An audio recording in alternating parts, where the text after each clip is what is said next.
Great. So welcome everyone. This is our first coordinator call and big discussion to introduce civil food resilience planning and local action that has been going on across SFP partnerships over the last 6 months to a year as a part of a small project that Vera will tell you a little bit more about shortly.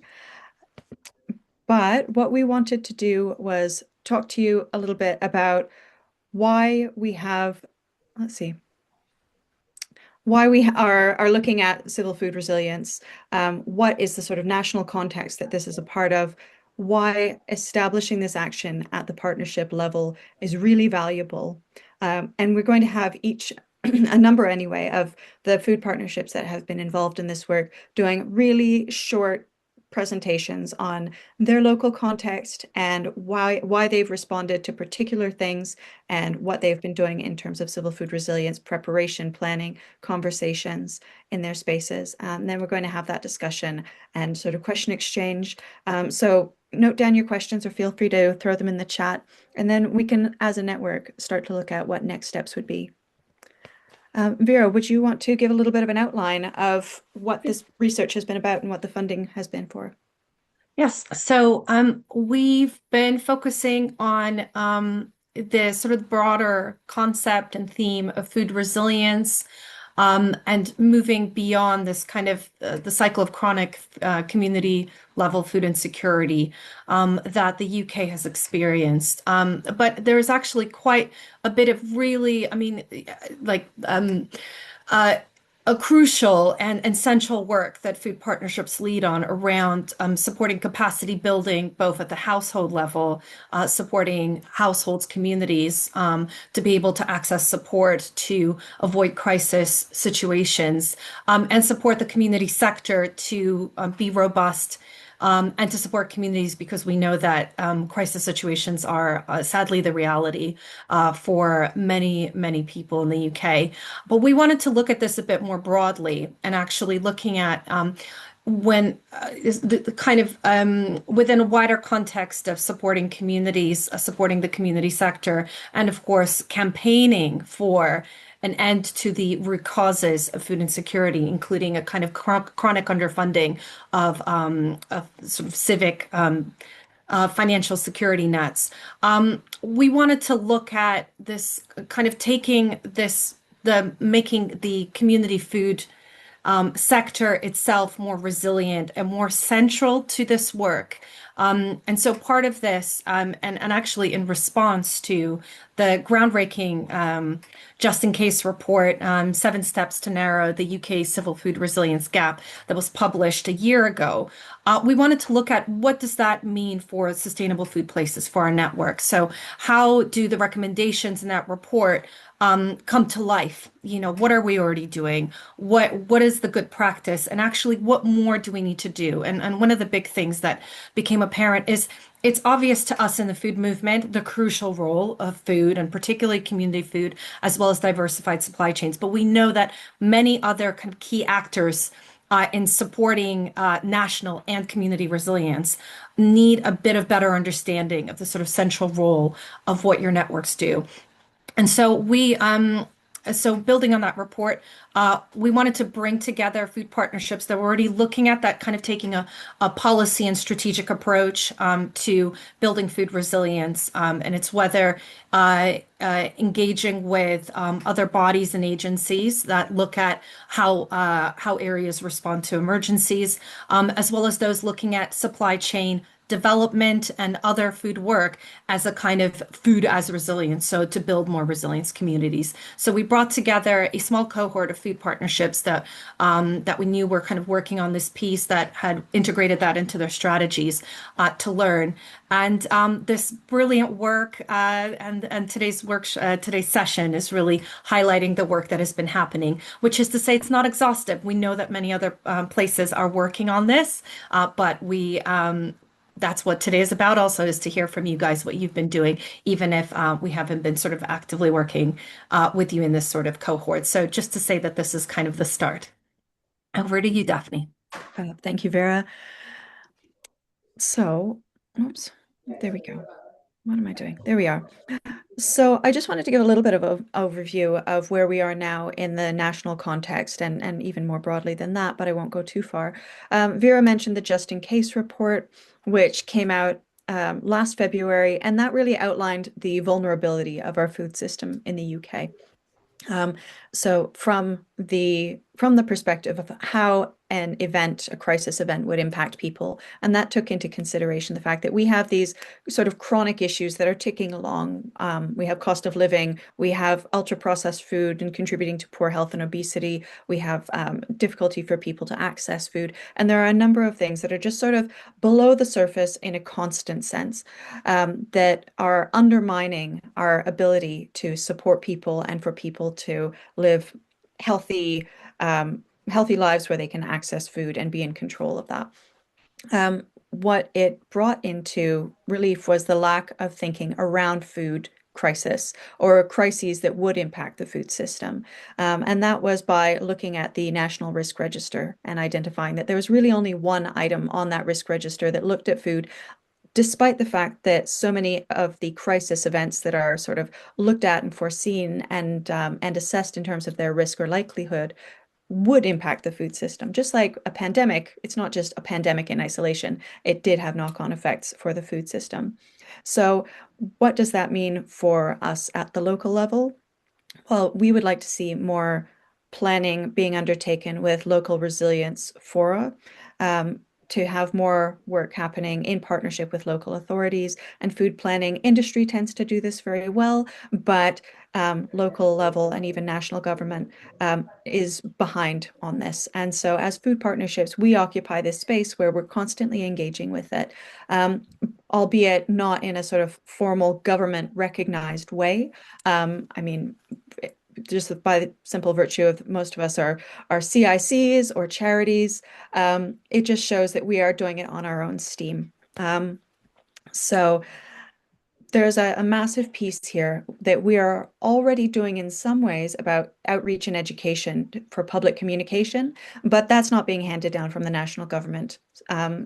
The national climate emergency briefing was a great example of the call for having to have the government lead on a narrative around that and say, this is urgent, this is important.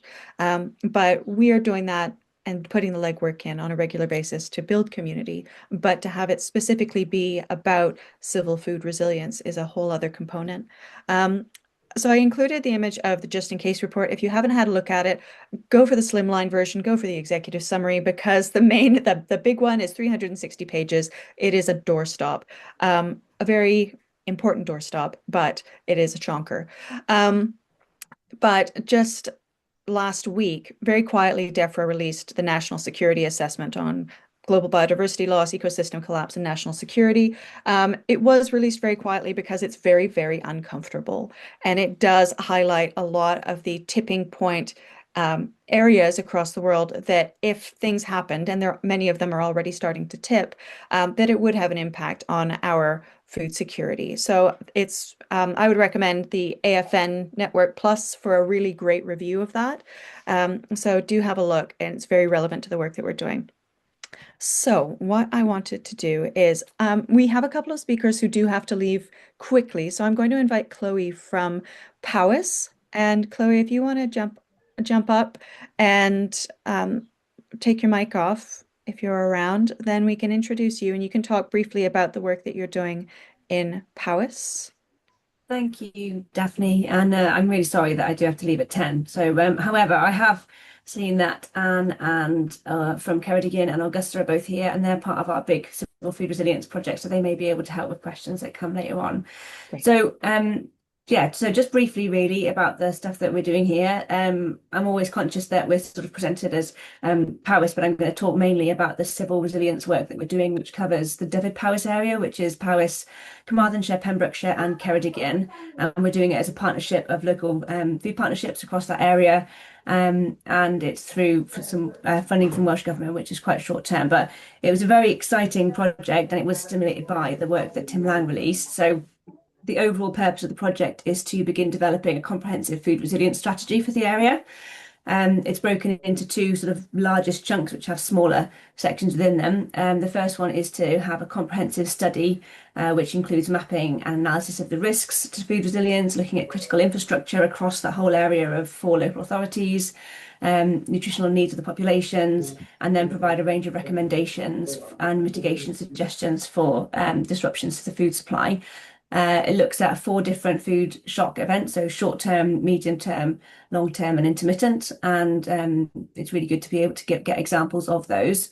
The work is a combination of desk-based research, and then we've got a number of 2 participatory workshops coming up, which then the whole thing kind of culminates in a food security summit, which is in March, which we're all very excited about. And it's got lots of interest from lots of different organisations, which is good. And then the other sort of part of it really is this activity on the ground to try and increase resilience now. And that has involved some capital spend on machinery rings to support food producers to diversify. But also in Carmarthenshire, they spent it on some shared processing facilities and storage facilities for their county farm site in Bremender Eastaf. So there's a combination of different activities that happen there. And then it also enables us to do some sharing of learning across the different areas on what kind of works and doesn't work. So that's a really, really quick overview of the Civil Food Resilience project that we're doing and across the wider area. But there's also, as I'm sure with all food partnerships, a number of other projects going on which are more localised. So within Powys, we're looking at creating these food hubs and food loops, which help with the issue of logistics across our very rural local authority. Powys is 25% of the area of Wales, but we've got only 133,000 people. So not very many at all. And so one of the issues for our food producers is trying to get food to the people who want it, linking up with some population centres, and working on that logistical challenge is one of the things that we're doing as well. And then we've also been working to create more access to land for new entrants to farming and horticulture, and that's through the county farm work up in Newtown, where County Farm was converted into 3 small horticulture units, and the new planning guidance was implemented that Powys County Council released to enable buildings to go on those sites and homes for these people to live in, which was quite exciting as well. So there's lots of, I think maybe it's hopefully not too overwhelming a summary of all the different bits and pieces, but we all work across the whole food system, so it can get a bit convoluted. So yeah, that's probably enough from us. That's great, Chloe. Thank you. And the Welsh context is inspiring because the Welsh government has actually recognised the need to fund food partnerships and to support these initiatives. So everyone is looking at Wales with their fingers crossed, hoping that the English side gets it at some point. Thank you, Chloe. That's wonderful. Ali, would you be ready to jump on? Ali is going to give us a little bit of an overview of the work that they've been doing in Brighton and Hove. Cool. Hi everyone, I'm Ali from Brighton and Hove Food Partnership. Yeah, I guess really ours is centred around our food strategy, which we have for the whole city. And then the context of that is we also work with the food partnerships right across Sussex. We're now called an Alliance of Sussex Food Partnerships, and we're working on a regional plan. But in our citywide strategy, we've got 6 priority actions. And I'll talk about 3 of them today. The first one is our Beyond Food Banks programme, which sort of links into what Vera was saying about how do you actually build resilience in those communities so that they're not coming and not dependent on food aid week after week. Then the other one for us is building those local supply chains, fostering a sort of local food system, looking at those links between public sector, food buyers, restaurants, the community, and also thinking about the infrastructure.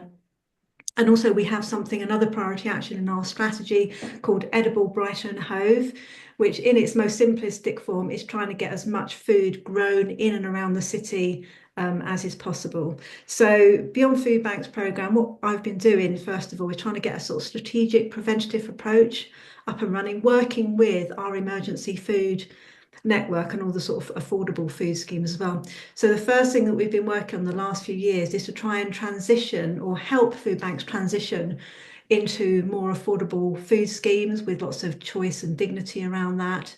And then as part of that, excuse me, as part of that, we want to put wraparound support. So we've been working with the city's advice partnership. So that's people like Citizens Advice and everything that provide lots of advice to communities, making sure that they've either got a link into food banks or they're training up food bank workers so that they can do like, advice first aid, the very first tier. And then, so that's the sort of transition, if you like, and then mapping where the provision is around the communities and trying to fill the gaps, but also sort of working in the sort of bigger context of actually trying to boost all the support that stops people having to go to food banks in the first place. So the council's put a lot of effort into boosting take up of free school meals, Healthy Start, for example. We've got some really good figures on those now. And then the local food system. So around the city of Brighton Hove, it's largely sort of like grazing animals, a lot of meat. So we've set up a meat box scheme called Sussex Graze, where we're linking farmers to like local customers. We're doing all this sort of like linking between public sector procurers and local farms. And we're also just about to launch a city-wide campaign to try and get restaurants and food business to sort of buy or put more seasonal dishes on the menu, and then hopefully they'll buy local as well. And through Edible Brighton, we've passed a right to grow policy in our city council. But what we're trying to do now is be much more strategic and link in like work that's happening on allotments, for example, giving people micro beds so they can just start growing and then progress to a proper plot, through to having events like Seedy Sunday and skills around garden. And then we've got things like where the council doing new build housing estates to actually make those edible, and then kind of just trying to get the local people to sort of grow as much possible, either through a community garden scheme or by what we call edible edges, turning bits of their neighbourhood into edible. So we've got, for example, Hollingdean, which has got orchards growing around housing estates and things like that. And I guess in terms of the specific context for Brighton is that we've got a sort of difficult situation in Brighton in that we've got really high housing costs because we're so close to London, and we get these down from London people coming in pushing up the housing costs. But we've also got quite low wages, so we are a sort of an area where people think we're quite well off, but actually we've got a lot of poverty there. And in terms of challenges and opportunities, I guess, the public sector food buying has been really difficult for us because of a lot of them have been contracted out to these like huge companies, and they are really difficult to get into those food chains. And also to context, we've got lots of restaurants in Brighton. We're a tourist city, but actually a lot of restaurants are struggling. So getting them to buy local and pay a bit more for food is quite challenging, really, and the general sort of lack of funding. But I think that sort of summarises where we are in Brighton Hove. That's great. Thank you. And next up, Vera, we've got you, and Vera has a few slides, SFP prerogative, to showcase the bigness of London and the work that you're doing. So go for it, Vera. Let me know when you need me to boop it along. Sure thing. Thanks. And just to say, London, the London region is yet another region in the space. So by no means kind of leading, but I suppose taking it from one first step, which I find it really interesting that other regions are starting with other elements of this kind of crucial work.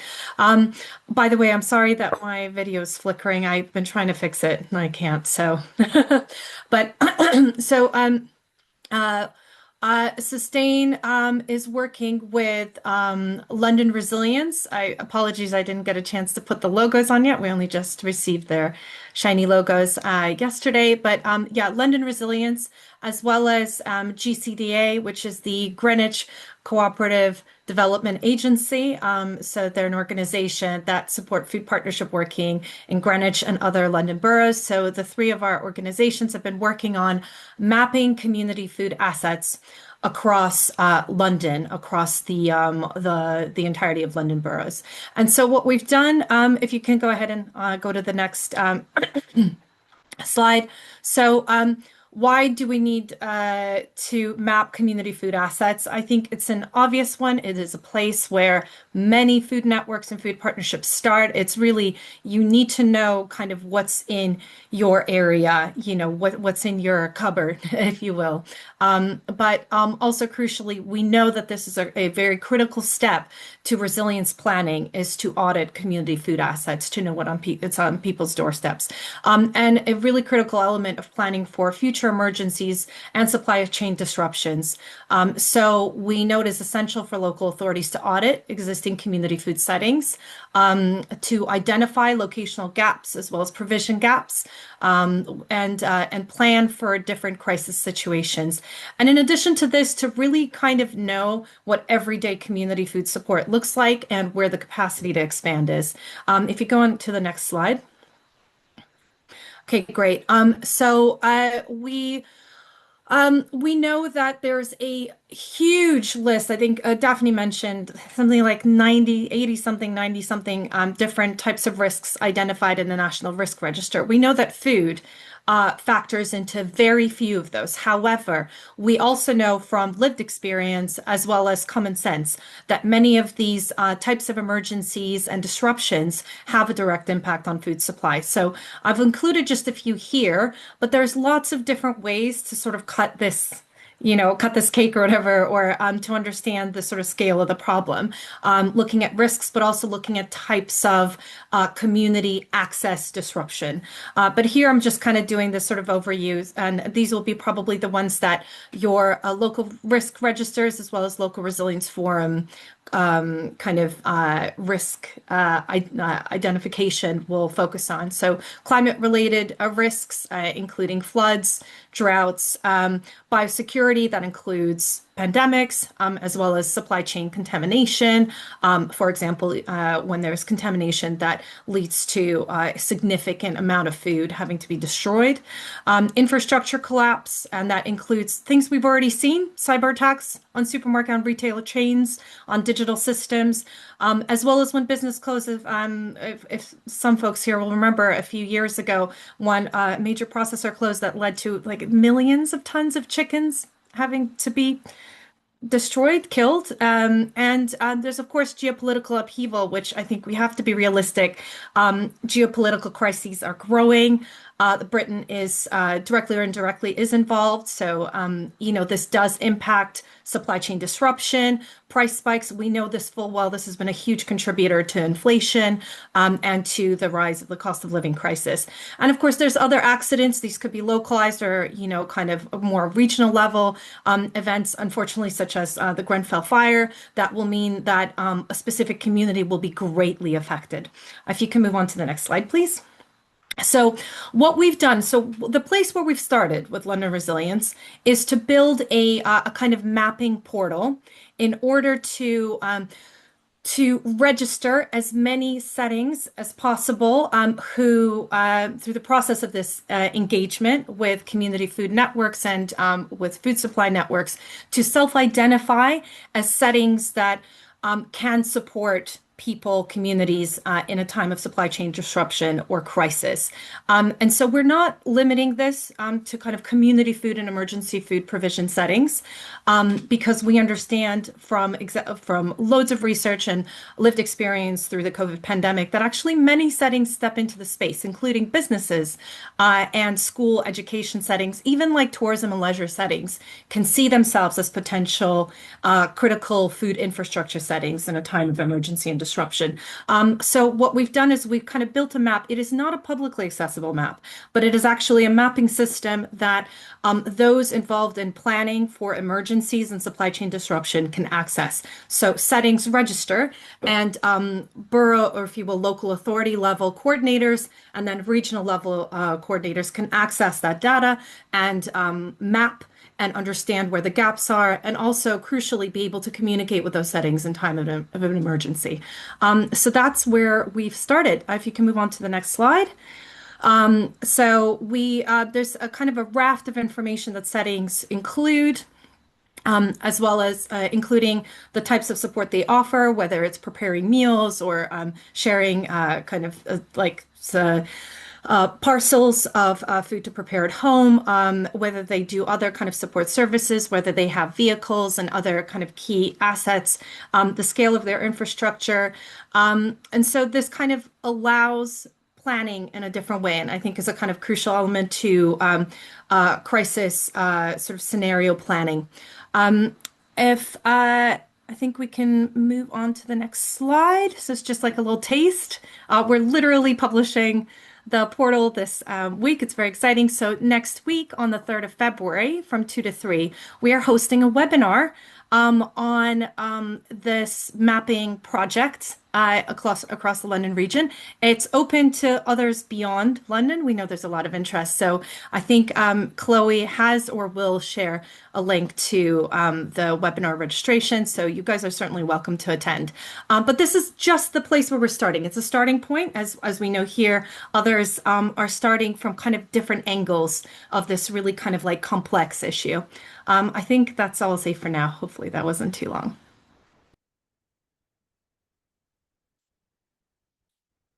That's fab. You mentioned you managed that in all of 6 minutes. Very impressive. Laura, if you are about, if you want to unmute and just share a little bit about what you've been doing in the Lincolnshire Food Partnership. Hi, thanks. Yeah, I mean, this whole webinar kind of reflects what is so exciting to me about the work of food partnerships and resilience does, in that we're having this system perspective, because everybody's looking at resilience really differently, and that characterizes the work that I've been doing. So I'm talking to local authorities who are applying for the Crisis and Resilience Fund, which obviously emerged from the Household Support Fund, and they're thinking about that on a household level. You know about all that, that's great. And so, you know, supporting cooking skills and supporting access to food and healthy diets, that kind of thing. I'm talking our local resilience forum, and I know not all local resilience forums have this. They've recently appointed a communities officer who is supporting communities at parish level to develop emergency planning. Now, interestingly, one of the points that she made is food is often neglected in these things. So she was keen to work with the food partnership. But also one of her points is that they get this parish together, they write an emergency plan, and then it sits on a shelf. And so what use is that? And actually making the connection, as Tim Lang's report really does well, between, you know, health and obesity and community connection and cooking skills and, you know, all these things with the emergency response is part of how they can sort of connect in this more ongoing way that will be much more successful in building resilience, right? Because she's saying in an emergency services can't help most people. Actually, communities are going to have to respond for themselves and help each other. And then the other one, which seems in a lot of ways disconnected, we were approached by a team of academics looking into sustainable chicken, and I'm doing it with like little scare quotes because in Lincolnshire, I mean, sustainable chicken would be much less of it because there's a trade-off between poultry production, pig production, and horticultural production, because the big issue with growing vegetables in Lincolnshire is water quality, water availability, and we know perfectly well that increasing the number of chickens increases the number of chicken shit. And sorry, probably shouldn't say that on a recorded thing. So there's a direct consequence, even if it's in the long term. But these different organisations are not seeing each other and speaking to each other. So what feels exciting for me through food partnership work and what's in the pipeline for us is hosting our Lincolnshire Food Summit, which we do annually, with a theme of sustainability, a theme of resilience, so that we're bringing these different actors together so that they can see the issues from these different perspectives and how they actually are mutually connected and support each other. That's great. Thank you. And I will move on. I'm going to go now. So what we've been doing in Shropshire is we've started a few pilot projects that are quite localized, but this is in addition to the sort of the capacity building work that we've had going on anyway for a long time, that we just, until the last year, didn't really call resilience building. It was just the stuff we did. But what we've done is we've started a feeding resilience pilot in Telford. Telford is an area that has its own sort of authority, and they have been a lot more switched on to funding these sort of initiatives. And so that means local level engagement and capacity building when it comes to cooking, food access, and connecting the dots in the area. We've been developing local food strategies through what we're calling community labs. And that's a way of engaging community members and stakeholders in the food system alongside the town and parish council. We're struggling to engage with the county council because they're effectively bankrupt, but town and parish councils to activate the like hyper local has been a really useful space for us. We have one local level food strategy in the county, and we're holding that up as an example of things that other town and parish councils can replicate and run with. But it has to be really a process of co-creation and engagement with stakeholders to identify the gaps and the assets and how that community in its uniqueness can come together and address issues. So we're working with them to have those conversations and lead the facilitation on scenarios and then build a local food review, like a community food assessment from that, a strategy, and then an action plan for response. And this goes from even like the farm level and then replicated across the county, lots more upskilling and a focus on specific food production skills. One of the things I've been banging on a lot about is we tend to look at food. Food is macro. Food is visible. People can relate to food, but actually we forget about seed. So I'm a seed saver. I work with the Gaia Foundation Seed Sovereignty Program. But people forget about seed. It is micro. It is easy to forget. It is invisible, but is actually just like atoms. It is elemental in what makes up everything. So I think in our food resilience work, we need to be thinking about where the seed is coming from, how we can support that in communities. And I'm currently doing a little bit of research with Sussex University on where they're looking at how to get more horticulture supported into DEFRA for the National Food Strategy. I flagged to them that if you're not looking at seed, you're not looking at the food production holistically. So we've started working with independent seed producers to understand their context in the pandemic, and Garden Organic and different organizations that work in seed to understand how we can also scale up our seed production, not just our food production, because every bite of food we eat, be it, the cow that eats the grass or the broccoli, it all comes from seed somehow. So that's me banging on about that.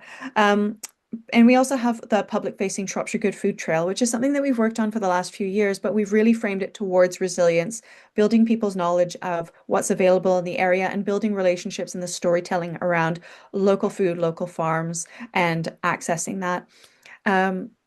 So we will be continuing to work on our mapping and baselining, but that's a funding thing. It takes a lot longer if you're doing it under your own steam and sort of managing the day-to-day on the side.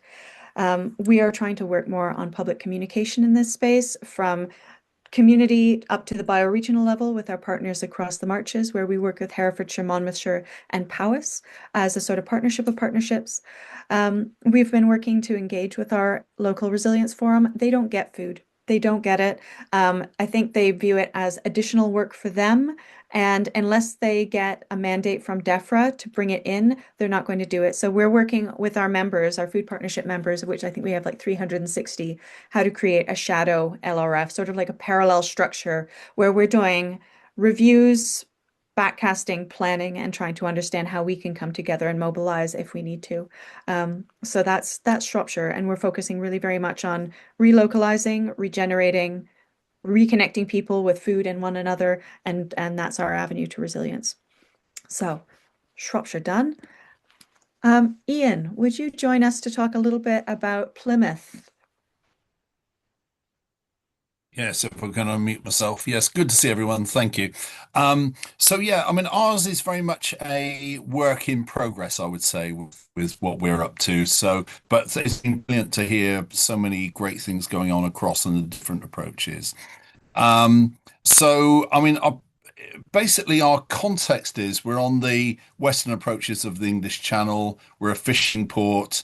We're urban, but with coast and countryside hinterland. We've also got something like 30% of green space within the city boundary as well, which is a big opportunity for food growing, which I'd like to see more done on, and we'll try and do more on. We're a university city with three different universities. Um, and we're also a nuclear Royal Naval dockyard, very much also a military base over the years. And profile wise, we're 90% white British, quite a lot of deprivation and poverty, disadvantage, nearly 60% Brexit leave vote. But we're also a home office dispersal area for asylum seekers, refugees. So those are sort of key areas, and some of those have quite profound effects on how things work. In terms of our project areas, as per this slide here, the Plymouth Fish Finger out of the Food Sequel project is a major piece of work, a bigger work also into the blue food system as well. Seafood and shellfish and fish.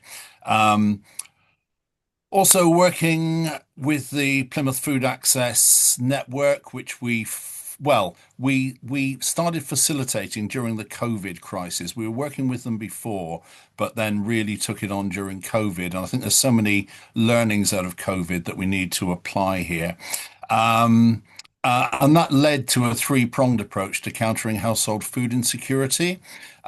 So, as well as the food access network, that involves food co-ops and social supermarkets, and also the Bridge, which is a major food buying and redistribution network that's also engaging with produce from gleaning as well. So that's quite a major thing. And I think for civil emergencies, the Bridge has got a lot to bring to the table, and that's an ongoing conversation, or at least I'm trying to make it so. Also, picking up on some of those demographics I spoke of earlier and the attitudinal side of things, we engaged early in the Sustainable Food Places Race Equity Diversity Inclusion program, with Jabo Butera in particular leading on that. And we've also engaged very much in the Representation and Justice Initiative as well. So a lot going on in that to try and balance up some of those negative factors of Flag Force and their demonstrations and the counter demonstrations which are going on down here. Um, so yes, in development, the mapping and baselining of vulnerable communities. Yeah, major meeting on that earlier today, well, earlier this week, and important work going on around that.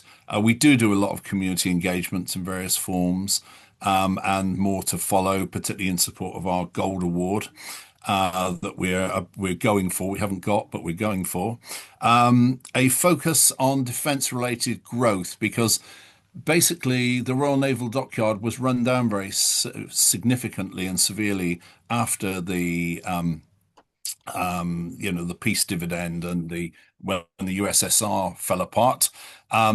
And it's now being run up again in the threats that I think it was Vera was touching on earlier as well. That's going to lead to massive investment, and everything that goes with that. So we do engage with the local resilience forum, and we are trying to persuade them that food is important. I've touched on, I think, many of those other things that are on the list there. I mean, the heavy bombing and the unexploded ordnance, we have engaged in that, and we're trying to engage more in that as well. So I think that's an important thing. I think also thank you, Vera, for your comment on the community cohesion. It's just flashed up here. Interestingly enough, we engage with locality, the National VCSE Infrastructure Organisation, because they engaged early after the Farage race riots in August 2024. And we're still engaging with them on that. And I think they've got something to bring to the table on that as well. And Jabo's engaging with them as well, with Ubeli Collective. So I think we've got a lot to do on that.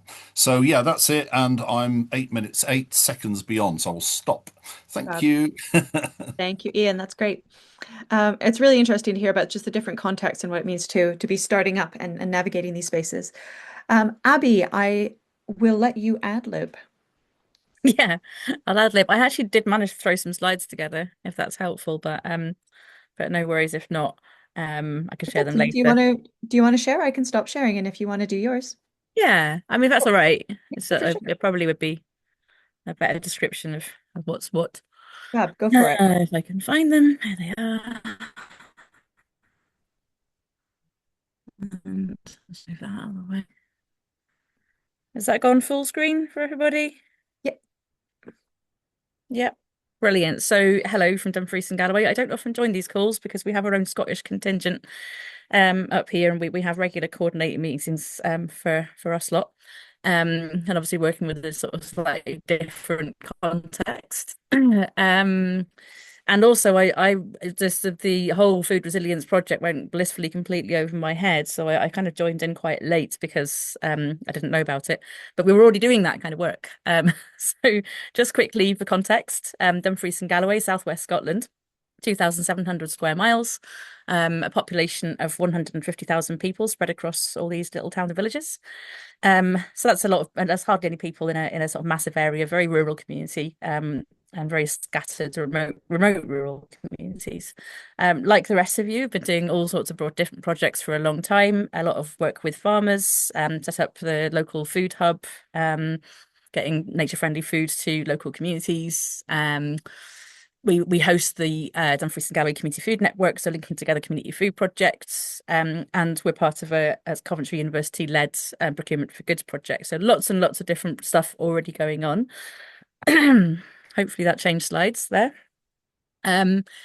Over the last sort of 5 years or so, we've run annual local food gatherings. So that's brought together people who identify as being involved in the food system, everything from health workers to educators to farmers and growers, food businesses, community food projects, and everything else.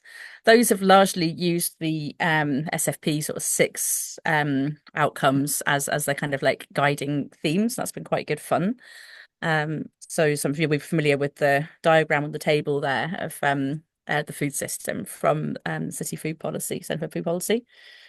And then, yeah, a bit later on, or more recently, Dumfries and Galloway Council, like every other council across Scotland, has been supporting communities to create local place plans. I don't know if that's a thing in England and Wales, but basically every sort of community council area has support and funding to create a place plan, which kind of has to look at what changes the communities can make under sort of planning law. It's very very linked to planning law. So the questions are really around, can you access buildings in your area? What are green spaces like? So it's quite broad.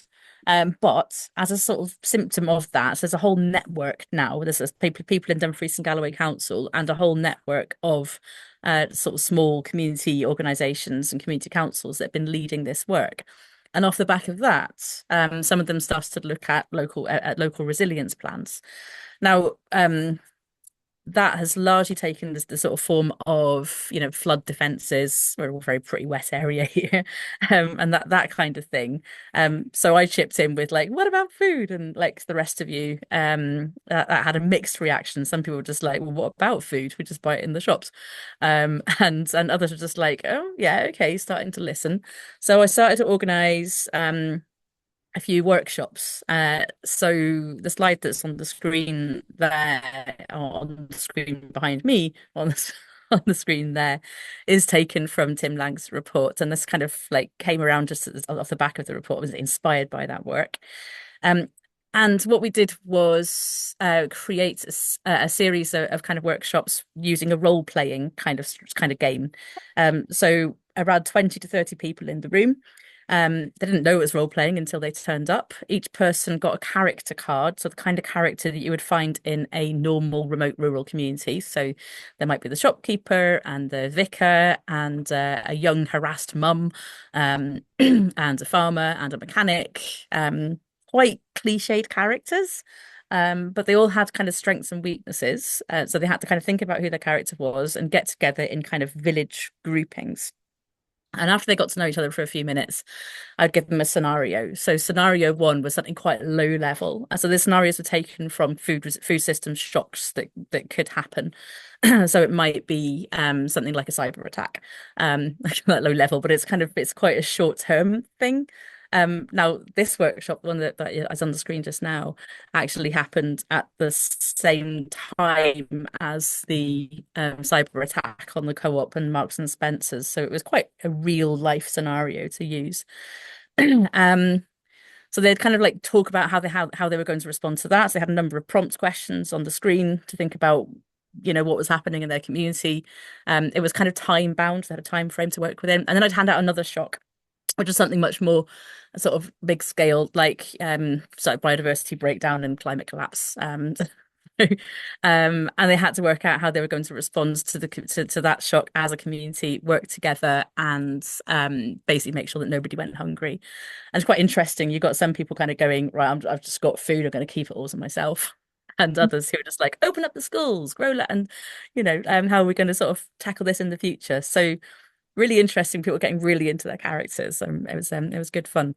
So the outcome of that really was that people they were encouraged to then sort of incorporate that into their place planning thinking and their local resilience plan thinking, sort of touching on how we were going to how they as communities and how we collectively were going to sort of respond to those shocks if they happen in the future, and make sure that the impact of them is alleviated somewhat.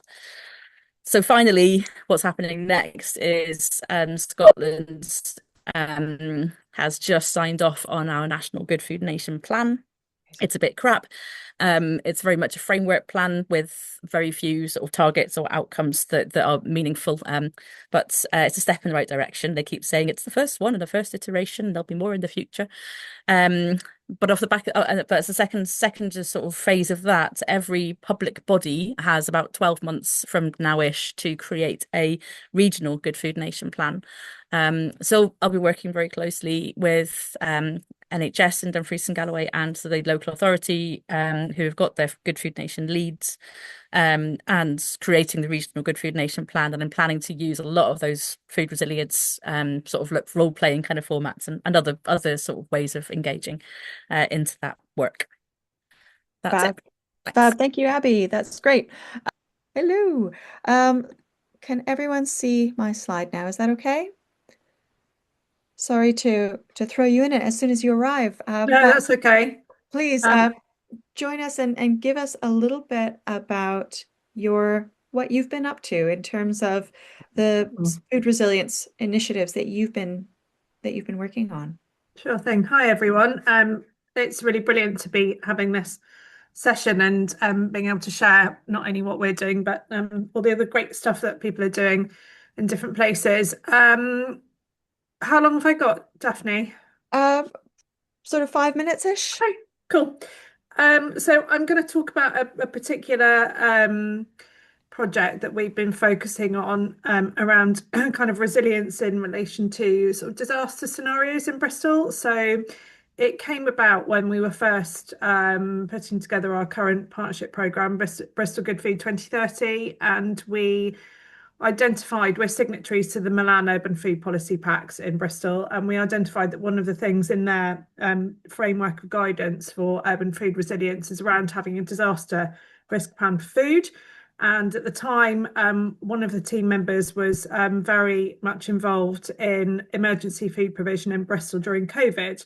So we came up with an idea to do some research with people who were involved in emergency food provision in Bristol during COVID to learn from that experience, and then to engage with them and other stakeholders in the city, particularly within the local authority, to create a plan, a structured and I guess forward-thinking approach for making sure that emergency food provision would be much hopefully run much more smoothly and effectively in future disaster scenarios. So we've worked with around 40 organisations over the past couple of years, from a really wide range of communities, be that kind of Sikh temples, organisations in the Muslim community, organisations supporting people already experiencing food insecurity, people who are providing food to elderly and other kinds of vulnerable people. And we've worked with Feeding Bristol very closely with this, who coordinate the food insecurity work in Bristol. And the University of Bristol and the University of West of England have been key partners academically in terms of supporting conducting the research and producing the findings. And we've also been fortunate enough to be able to secure funding through them for this work to date. So we've run a number of workshops to get people to kind of map out what happened in COVID, what were the pinch points, what were the things that worked really well, and then we've done subsequent workshops looking at what were the things that they would keep in a future disaster risk plan for food, and what were the things that were missing. So that could be things like, more longevity of funding, which we all know is always an issue. It could be things like things they wanted to keep were things like some of the rules around food provision were made more flexible during COVID because it was a sort of emergency scenario. We've talked about what we need more of, so maybe kind of more ownership and support from within the local authority. We've had the civil protection team at the local authority. I'm really well engaged in this, and public health, community development. Those are kind of the key areas that have been involved. We have tried to engage with the Avon and Somerset Local Resilience Forum, but there have been some changes and coordinators there, and it's been a little bit difficult to get them to come to workshops. But hopefully we can do that with them in the future. I know that's something that others of you have been able to do, so I'm really keen to sort of learn from how you've done that. So we've got the bones of what the key things are that need to go in a plan now, and we've got some ideas about. In the last workshop we looked at who should own different pieces of the work and what was needed for people to be involved, so funding for third sector organisations to contribute. And we've kind of formed a loose idea about there being, a sort of a steering group or like a working group, group of people who work together to put together and manage this plan. We're at a slightly challenging stage now, which is that we really need to find a significant pot of money to take it to the next level and to be able to actually realise the production and the introduction of using this plan for the city. So we are continuing to look at predominantly kind of academia-led funding opportunities. And as part of that, we've been had some initial conversations with some other European cities, such as Milan, who've kind of done some work on this. But we are also really interested in, and we're hoping to do another event ourselves to the Sustainable Food Places Network and other people nationally on our work.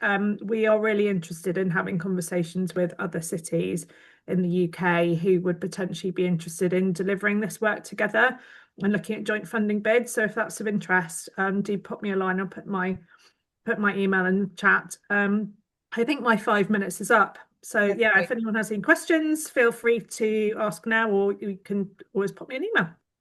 Great.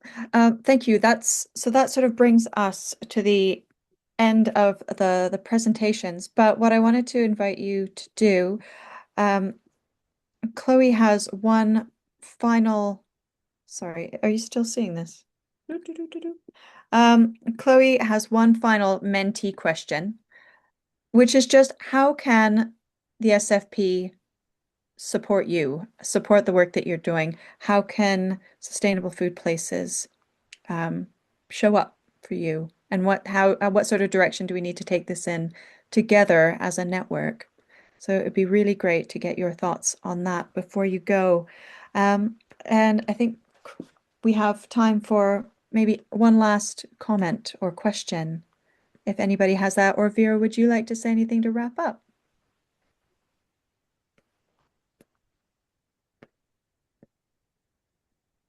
Any other good questions? The floor is still yours, guys, especially if we can capture it on the recording. So don't be shy. Right. And I realize there are probably lots of questions that we haven't had a chance to get to. I haven't been able to see the chat as I've had the slide present up. But this is something that we can look through and maybe create an FAQ from the questions, and we can circulate that as a part of the resource pack, because I think there's so much that we can share with each other about the work that we've been doing. And just having many creative minds together working through this. The way that I've been describing it to people is we might be doing, each a little piece of the pie, but all together we make a pretty big pie of lots of different actions. Yes, from Anya. Yeah, come on Anya. in. Okay, wonderful. Hi. Muted though. I can't hear you. I see your hand up, but Calderdale. Apologies, sorry, my screen's gone slightly skewy since I went into Mentimeter. A quick ask, really, I suppose, rather than a question. It's been fantastic and inspiring listening to all of this work. And in Calderdale, we've done a huge amount, fabulous initiatives about land matching, about things like Incredible Edible, which started off actually as a resilience movement. However, the big ask I have of everybody really is all of those projects start to do really, really well and kind of dissipate because of funding challenges. And I think in order to actually really, really meet the goals we're needing to around resilience, it's got to be much more long term with a commitment. And I think it will be really helpful. I put it into the Mentimeter. If Sustain and Sustainable Food Places were able to come together to look at how we really can collaborate around facilitating a longer, sort of more lasting funding. And that might be that LAs have to kind of, work together more to commit to it. It can't all be project based. It can't all be philanthropical, because resilience is about more than that, I think. I completely agree, and I know that it is an incredibly difficult funding landscape, and of course major funders have their sort of like priority areas. We know that some major funders are looking at kind of the food resilience and sort of community resilience element. However, I do start kind of questioning, because I think this is one of many things that are sort of competing for sort of foundation and third sector funding. I feel like if there is a growing recognition nationally that food security is a serious issue we must invest in, and I'm thinking, how do people access food if we're in a time of war? I do think we need to start thinking about like I mean, this is something that I've sort of been considering, like what other funding models are there? And how do we better understand those regions, those areas, those bodies, those councils that have actively invested in this? It's like, what's the sort of, how do we make the case for that? I think we can, and we do look at this, and I know there are, we're looking at different like funding opportunities, probably not the best person to kind of speak to this, but and certainly this kind of work is being integrated into it. But I'm sort of coming back to it time and again. How do we have those that are the sort of decision makers and those that kind of lead on some of these issues to start actually investing in it? And what might that look like? So I agree with you, Anya, and I think it's really frustrating. I suppose worst case scenario, where opportunities do arise, I'm thinking Bristol's done some brilliant work. And if worst case scenario work has to stop on a piece of for a period of time, at least some of that groundwork has started. And I think one of the other really important things is that we consider how this work is captured and saved and then sitting on the shelf for when people wake up and start investing in it again. But I do feel like because of the sort of the polycrises that face us, I do think food security, and particularly in that sort of, the community food security, will rise as a critical area of focus. But we do, I think one of our really big responsibilities this year, because of this growing movement, is really to make that case. And so that's kind of why this question is, how do we support you? But also, how do we come together around this and speak about this at a kind of national level? I think there's a lot more we should do. And there are kind of key actors at the national level and departments, government departments, that are not getting this yet. So, we should be looking at how do we pitch this to the cabinet office, some of those bodies that actually are the ones who can open doors at the local level, so that you guys don't have to bang on closed doors. But it is difficult. So I'm very happy. And Anya, if you, I know that you guys, West Yorkshire, have been doing some brilliant work. Calderdale sort of precedes itself. So I also, this is like an invitation for people who are actively looking at this theme locally and that kind of policy and strategic approach to this to get in touch with us, get in touch with myself, Daphne, Chloe. We want this kind of cohort to grow bigger, and we want to integrate this work into the SFP program planning for this year. So this is by no means an end, but actually a kind of beginning. Thank That you. would be my Brilliant. And thank you all. It's been pitch. really good. Wonderful. Thanks, everyone. Thank you for joining. We'll talk to you soon.